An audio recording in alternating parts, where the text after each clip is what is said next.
Today, we're heading into Slovenia's heartland to explore two towns packed with history and wine, Maribor and Celje. Think old castles and the world's oldest grapevine. Yep, it's still producing grapes. This trip is all about the stories carved into the stones and the ones that pour out of a glass. Let's get tipsy, y'all.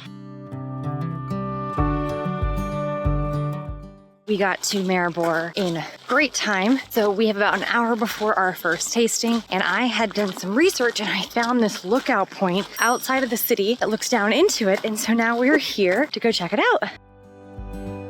In all the research I did, I failed to read that we had to walk up a fairly big hill. It's not a problem. We just don't have all the right clothes for it. One of the reasons I wanted to do this hike was because it's lined with grapes. This is called Pyramid Hill. And along the way up here are one of Slovenia's most either famous or popular grapes. There's an easy 10-minute walk up here. So if you happen to be here and you want to get a great view of the city, definitely come up here. There's an archaeological site at the top that dates back to the 11th century. Pretty neat. But now we actually do need to go find some grapes that have been trapped in a bottle and release them from said bottle because we're gonna go do some wine tastings. Let's rewind way before Slovenia was Slovenia. We're talking vineyards with roots stretching back over 2,000 years. Fast forward a few centuries and suddenly Slovenia wine starts making waves all the way to the royal tables in Vienna. Now Slovenia's got three main wine zones, each with its own terroir and microclimate. Think crisp whites, juicy reds, and those gorgeous orange wines that aren't just trendy here, they're straight up heritage. We're here to drink some wine, so let's head down there.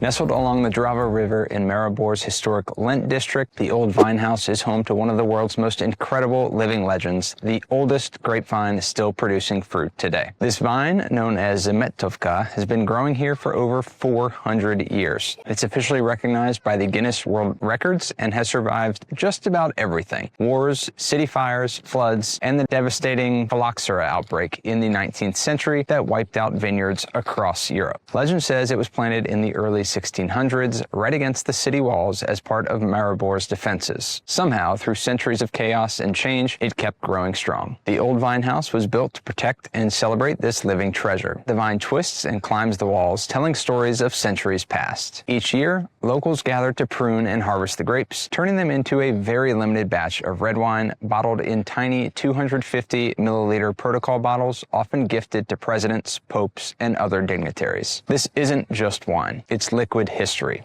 Now, we've got a tasting booked here to dive a little bit deeper into the wine and the stories behind it. And honestly, we cannot wait to share what we think. So we decided to do the basic tasting, which is 3 whites. I chose to do a mix. So I'm going to do dry, semi-sweet, sweet, but Chris is going to stick with all dries. And it's actually a really great deal. So the first one we started with, it's local to the area. The grapes have been growing exclusively in Slovenia, and it's from this particular region. I think it's great. It's a nice, light, white, very dry. So I've got here my second one. This is a rosé made from Pinot Noir grape, and I will be honest, it's not my favorite. It reminds me a little bit of cherry medicine. Not my favorite, but still, it is dry, so it's still somewhat refreshing. It's just not my favorite flavor. I don't know about you guys when you were kids, but I lived on like cherry flavored medicine.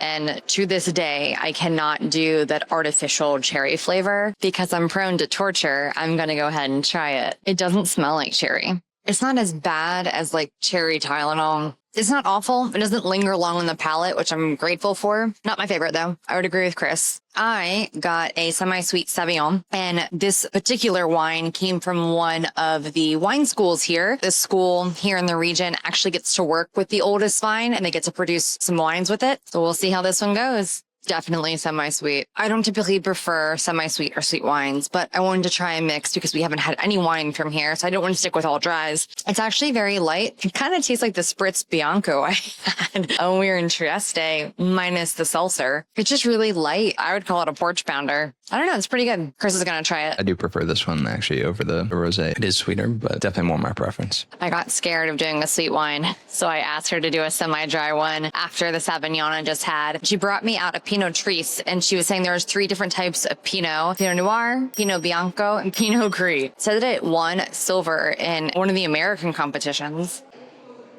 Such a unique flavor. Doesn't really taste like wine. It tastes more like a slightly acidic juice. I like it. My turn. I get what you're saying about the juice. You must get like instant heartburn from the acidity. I can feel that one going down. That one might not feel so great later. I got something called the Kerner, which I think is a type of grape here in Slovenia. I'm still on the dry spectrum. It's also the oldest wine I've tasted today. So this is 2021. This one's still good. I'm going to say I like the first wine I had today the best. Final thoughts. We really enjoyed what we've had, but none of them were showstoppers for us. Chris and I have been drinking wine for years together across the US, and obviously now we live in Italy. You guys have seen our wine adventures, so I think our palates are a little bit more particular. However, this was a great experience. It was 11 euros per person to do the basic. The flight price does go up from there. And just depending on what you want to try, this was all whites. They do have a mixed flight as well as an all red flight. So from here, we're going to go and grab a quick bite to eat. And then we have another tasting at a winery in a couple of hours. So we are here on a Sunday and a lot of the stores and the restaurants are closed. So it was a little bit slim pickings for lunch, but we ended up at Nana's Bistro. I got an Eggs Benedict because I'm a sucker for those. And Chris got a really good chicken sandwich. And now we are heading off to wine tasting number 2. Tucked beneath the city streets of Maribor lies one of the oldest and largest classic wine cellars in Europe, Vinag 1847. With over 2 kilometers of underground tunnels and more than 150 years of winemaking history, this spot is a must-do for wine lovers visiting Slovenia. Vinag started producing wine in 1847, and their cellars once held more than 5 million liters of wine, aging in massive oak barrels that still line the cool stone walls today. To put how big it is into perspective, it took us 51 seconds to walk the complete length of one row of barrels. Yo, this is crazy. This place is huge. Like, you've been in a lot of wine cellars, and this is definitely one of the biggest ones. As you wander through the dimly lit tunnels, you'll hear stories of how Vinag survived wars, regime changes, and even near abandonment in recent years. The history from the tour was so fascinating, and it really showcased how wine has played a very big role in Slovenia's history over the centuries. For us, the cellar tour alone was worth the drive to Maribor. We weren't really able to talk during the tasting since we had joined tables. We were chatting with our neighbors for a bit. We got to taste 3 wines there. In order, it was a Sauvignon, and then it was a Rosé, and then we ended with a semi-sweet dessert wine. So we've had 6 Slovenian wines. All of them were either rosés or whites. And with the exception of the first ones, which were both Sauvignons, I think, for each tasting. So. A little bit too sweet. They're a little too sweet. They're not bad wines. They're just too sweet for us. I want to keep tasting and I want to try reds. Well, and they did say that 90% of Slovenian wine is white wine. Typically, we drink a lot of red, so this is a stark contrast from what we're used to, but open mind. We're going to go head on from here. Our short-lived day in Maribor has come to an end, but now we are back in the car. We are heading to our home base for the next couple of nights in Celje. Before we go there, leading up to this trip, this has actually been one of the things that I've been looking forward to the most. If you've ever wished for a fountain that pours cold beer instead of water, your dreams have officially come true in Slovenia. Located in the small town of Žalec, this green gold beer fountain is the first of its kind in the world. And yes, it's exactly what it sounds like. This open-air pavilion celebrates the rich hop growing tradition of this valley, an area often called the heart of Slovenian hops. And here's how it works. You grab a special mug embedded with a chip, which lets you sample different beers from self-serve taps arranged around a fountain.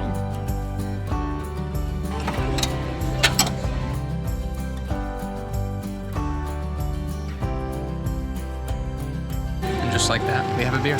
There's a 3-taster, there's a 6-taster, which is what we got, and then I think there's even a 10-taster. The 6-taster is 12 euros. They have little plaques that have the names of the beers, a little bit about the breweries. The beers change regularly. They're all from Slovenian breweries and showcase local styles and ingredients. Slovenia is actually the 6th largest producer of hops in the world and the 4th largest in the EU. Really love the concept. I wish more people would do this. This is awesome. The mug is a souvenir you get to keep, and trust us, it's one that you'll actually want to take home.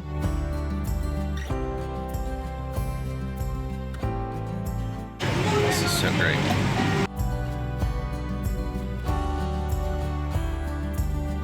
If If you can't tell, I'm really digging this stop.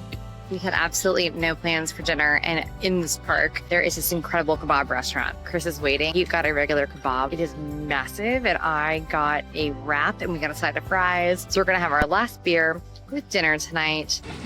This is €5. You gonna try to do this on camera or no? I don't know if I should. Your discretion advised. Open my eyes here.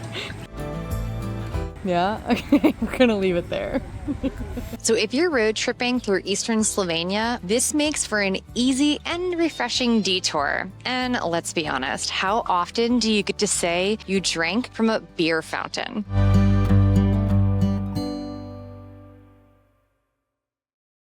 Celje, nestled in the heart of Slovenia, is a city where medieval history meets vibrant modern life. Its roots stretch back over 2,000 years, making it one of the oldest settlements in the region. Originally a Roman town known as Celje, Celje thrived as a bustling trade and military center, and you can still find traces of its Roman past beneath the streets and in the ruins scattered around the town. But Celje's true claim to fame comes from the mighty Counts of Celje, a powerful noble family that rose to prominence in the late Middle Ages. Their castle, perched here high above the city, was once the seat of one of the most influential dynasties in Central Europe.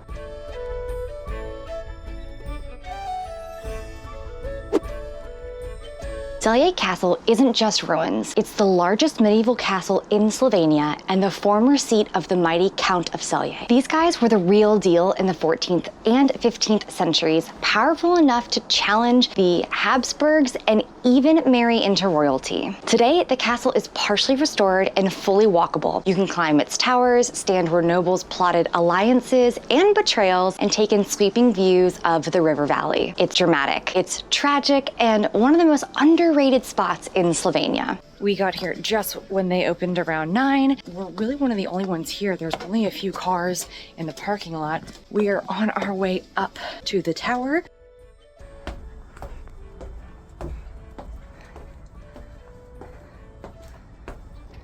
Wow. This does not even look real.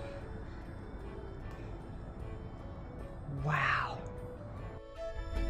One of the most dramatic tales is the forbidden love story of Frederick II and Veronica. After a sudden and suspicious death of his first wife, Frederick remarried quickly, choosing Veronica, a woman far beneath his noble station. His father, Herman II, was furious. Herman had his own son locked away and then dragged Veronica to court, accusing her of witchcraft and even plotting her murder. The court actually cleared her name, but it wasn't enough to protect her. Later that same year, Herman took matters into his own hands and he ordered Veronica drowned at a castle near Lake Bled.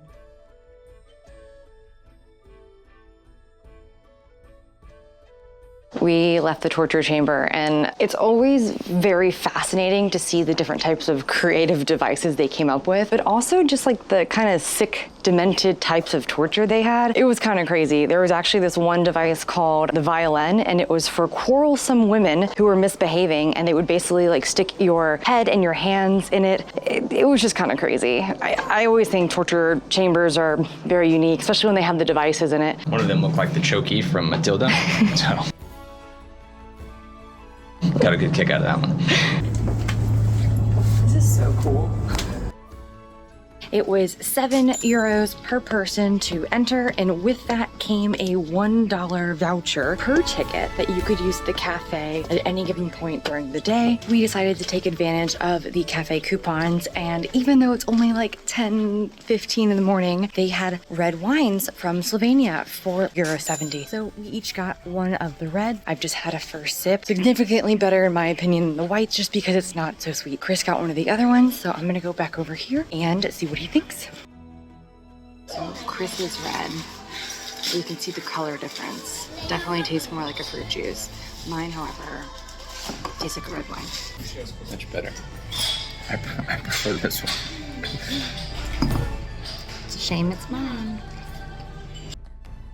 That castle is going to be hard to beat, in my opinion. I thought that was really, really cool. You got access to a lot of the different grounds and buildings. Something that Slovenia has been doing, at least in the last couple of castles, is they have kind of like the mannequins. So I really like that they bring the room to life. Helps you imagine more or less what it was actually like to live here. What are your thoughts on the castle? Was really neat. It's pretty expansive. The one tower we got to go up in, it's 23 meters tall, but 10 meters thick. So it's like almost half the width as it is tall. I mean, that's pretty impressive. That's a very thick building. I mean, you're walking down the stairs and seeing how much space is between you and the actual outside. Really impressive. We're gonna go get changed and then we're gonna figure out what we're going to get into next. Chris needed to jump on a work call, so I decided to go walk around for a little bit. I'm gonna go ahead and take myself on a walking tour. I grabbed one of the guidebooks here. I'm not gonna bore you guys to death with every single stop because there's a lot of them, but some of the ones that I find interesting, I'm definitely gonna tell you about. And right outside of the hotel that we're staying at is this feature here. It is actually one of the 4 original towers for the city. This is the St. Mary's Shrine, and it was erected in the exact same spot that a vicious killer was once executed.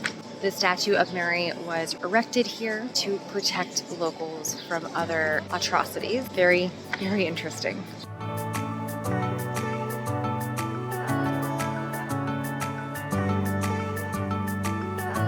Spent about an hour walking around doing the little walking tour. Definitely a really small city. The castle is obviously the main attraction here. It's what we wanted to do when we were doing all of our research on Slovenia. It's very unique and I really appreciate this city. And once Chris is done with his calls, we'll be able to explore some more. After Chris got off work, we went in search of Celje's famous dessert, Celje roll. So Chris doesn't know what's in this. I just told him we had to eat it. Whipped cream, obviously chocolate and walnuts, but the inside it's like some sort of, like it's chocolate coating or something else to it. I'm not sure what. But yummy. Okay. It's like a hard ho-ho. It was great. Loved it. Tony. It is walnut dough wrapped in chocolate and stuffed with whipped cream. Yes. 10 out of 10. Yeah. Easily. Highly recommend. Yeah, definitely very good. Celje's medieval walls and Mairebor's historic vines prove that history and good wine are the perfect pair. It's time to head towards the alpine beauty of Lake Bled and the wild trails of Trilov National Park. This adventure is going to continue, so make sure you hit that subscribe so you don't miss our next video. Thanks for watching. Cheers, y'all.